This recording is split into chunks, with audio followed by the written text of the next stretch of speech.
मेरा नाम है चंद्रशेखर और मैं अभी टीजीटी एसएसटी की पोस्ट पे काम कर रहा हूँ।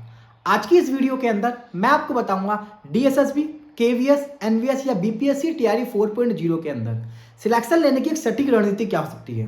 यदि आप इस रणनीति को फॉलो करेंगे तो आप 100% सिलेक्शन लेंगे। चलिए वीडियो को बिना देरी के स्टार्ट करते हैं दोस्तों। इस वीडियो के अंदर मैंने आपको बताया है कि सबसे पहले सिलेक्शन लेने के लिए आप सिलेबस पता करें, उसके बाद एग्जाम पैटर्न को समझें, फिर पीवाईक्यू पेपर्स को देखें। ये 3 चीज़ करने के बाद आप अपना एक बढ़िया सा स्टडी प्लान बनाएं और शानदार सा अपना एक स्टडी प्लान बनाएंगे। स्टडी प्लान को बनाने के बाद आप अपना स्टडी मटेरियल सिलेक्ट करेंगे कि मुझे क्या, कहाँ से और कैसे पढ़ना है।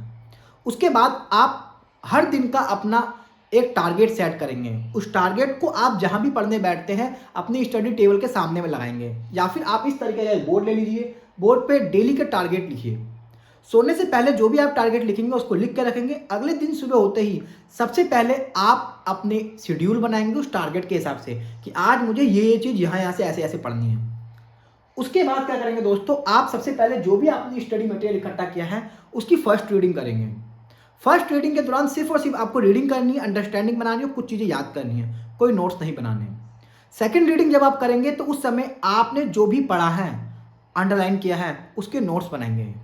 हो सकता है कि नोट्स आप अलग बनाएं, मैं अलग बनाऊं, आपका दोस्त अलग बनाए। सबके नोट्स बनाने के तरीके अलग होते हैं। कोई लेंथी नोट्स बनाता है, कोई शॉर्ट नोट्स बनाता है, तो सबके नोट्स बनाने के तरीके अलग हैं। जैसे मैं कुछ इस प्रकार से नोट्स बनाता था, ऐसे मैप बनाता था, उसमें दर्शाता था। जैसे ये देखो, मेरे नोट्स बनाने के तरीके कुछ ऐसे थे। जैसे ये देखो, मुझे पता है कि सबके नोट्स बनाने के तरीके अलग अलग होते हैं। जैसे मैंने शॉर्ट नोट्स बना रखे हैं, कम कम लिख रखा है। हो सकता है कि आप थोड़ा लेंथी लिखें, डिटेल में लिखें। आप बनाइए नोट्स।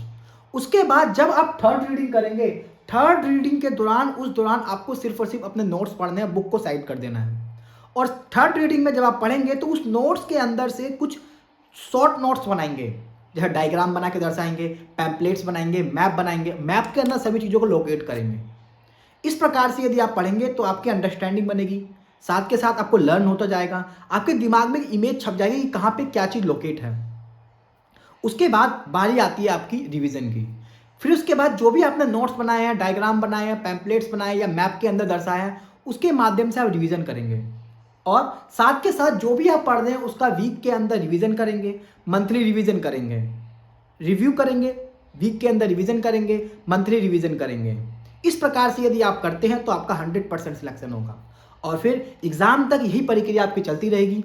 सबसे पहले review, revision, practice, review, revision, practice, review, revision, practice. इस प्रकार से आप एग्जाम तक करते रहिए, आपका 100% सिलेक्शन होगा।